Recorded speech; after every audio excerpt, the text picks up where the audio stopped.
কিন্তু সংগ্রামী ঐতিহ্যবাহী লক্ষ্মীপুর জেলার প্রিয় জনগণ, আমরা আল্লাহ রাব্বুল আলামিনের অশেষ শুকরিয়া আদায় করছি যে লক্ষ্মীপুর ইতিহাসের একটি ঐতিহ্যবাহী জনপদ। এখানে অনেক বড় বড় আলেম এসেছেন। ঐতিহ্যবাহী বেশ কয়েকটি আলিয়া মাদ্রাসা রয়েছে, কলেজ রয়েছে। এখানে শিক্ষিত জনগণের সংখ্যা বেশি।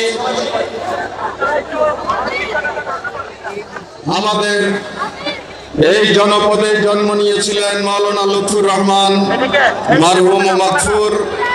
এখানে জন্ম নিয়েছিলেন মাওলানা নুরুল আমিন আতিকি রাহিমাহুল্লাহ।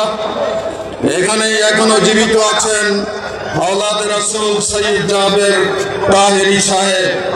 এই ধরনের নাম না জানা অনেক আলেম ওলামা মাশায়েখ এখানে জন্মগ্রহণ করেছেন। তারা এখানে ইসলামের প্রচার করেছেন, মানুষকে ইসলামের সাথে আল্লাহ তাআলার সাথে সম্পৃক্ত করার জন্য তাদের জীবনে তারা অনেক ঐতিহ্য রেখে গিয়েছেন, ইতিহাস গড়ে তুলেছিলেন।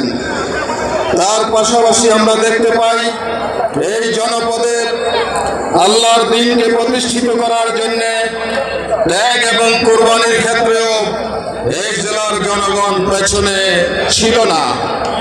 লক্ষ্মীপুরের গত 100 বছরের ইতিহাস যদি আমরা সামনে রাখি তাহলে অগণিত আল্লাহর বান্দা এই লক্ষ্মীপুরে আল্লাহর দ্বীনকে প্রতিষ্ঠিত করার জন্য জীবন দিয়েছেন, রক্ত দিয়েছেন, শহীদ হয়েছেন।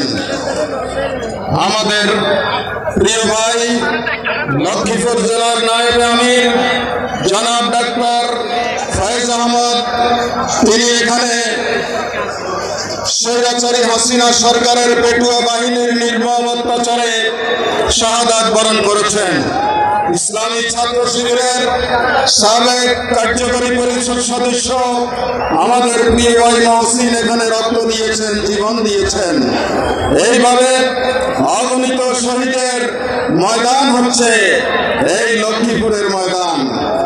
আমরা জানি শহীদের রক্ত যেখানে ঝরবে সেখানে জমিন উর্বর হবে, আর শহীদের রক্তে যে জমিন উর্বর হয় সেই জমিনে আল্লাহর দ্বীন প্রতিষ্ঠার কাজ দ্রুত এগিয়ে যায়।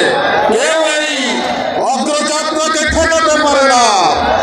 শেখ হাসিনা ফ্যাসিস্ট সরকারকে আমরা বলতে চাই, তোমরা আমাদের লোকদেরকে হত্যা করেছো। এক মহসিনের জায়গায় লাখো মহসিন জন্ম নেবে।